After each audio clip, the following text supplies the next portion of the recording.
Cross head basketball coach Milan Brown. The Crusaders won their final 6 games to earn the number 4 seed in the tournament and will host Lafayette on Wednesday at the Hart Center.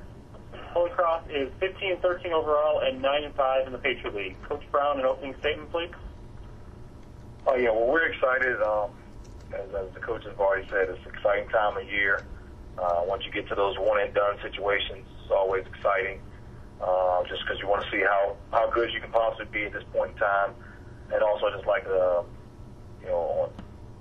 like Fran said, just thank everybody. I know Justin would like to thank everybody for thinking so highly of him to be voted as the Rookie of the Year. It's a great honor, and coming from the players that are in this league, I know that he's very excited about that. So we're just everybody's excited here and ready to go. All right, open for questions for Milan Brown. Hi, Milan. Tom Housing for the Morning Call. How are you? Hey, Tom. How you doing, man?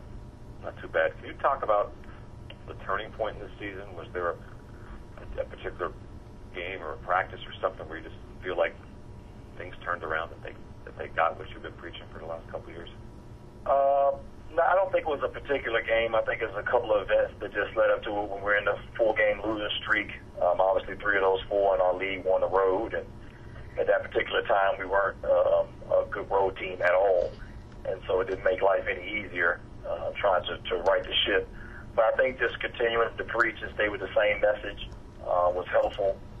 And then, usually at some point in time, as the months go on, you hope things start to click. And my guys have been through a lot. I mean, they've had different philosophies, coaching changes, and things of that nature. So it just takes time. It just takes time, and as fast as you want it to go, sometimes it's just going to take a little bit longer than maybe you want it to, but at the end of the day, it gives you a solid foundation. So, but I think, obviously, when we played at Army, that last game that we lost, we made a few more changes to what we were trying to do philosophy-wise to try to help the guys. We really just minimized our package on defense and offense, and then the other part was just trying to continue to trust and believe in what we're trying to do, and we did. And it's funny how you think magical things can happen, but really it was just a daily process of grinding every day.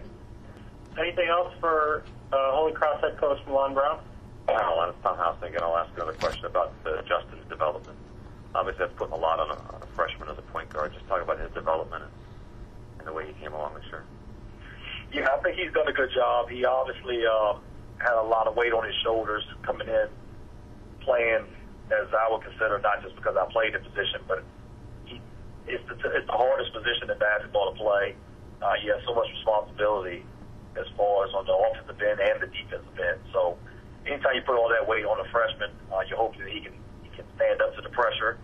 And I think the better he started to understand not only what his teammates were about and where they liked the ball and where he could pick and choose his chances to score, but he also got a better understanding of what we were trying to do on the defensive end and just how college basketball works and the work that you have to put in. And so it's not surprising that he would blossom later in the season than he did earlier. It just takes time, but he's been really good, and it's not. I don't think it's any mystery that we've started to play better when our point guards play better. If you always say in any sport, not just basketball, but when you're pretty good at the middle, you have a chance to be good. And once he solidified what we could do from the point guard spot,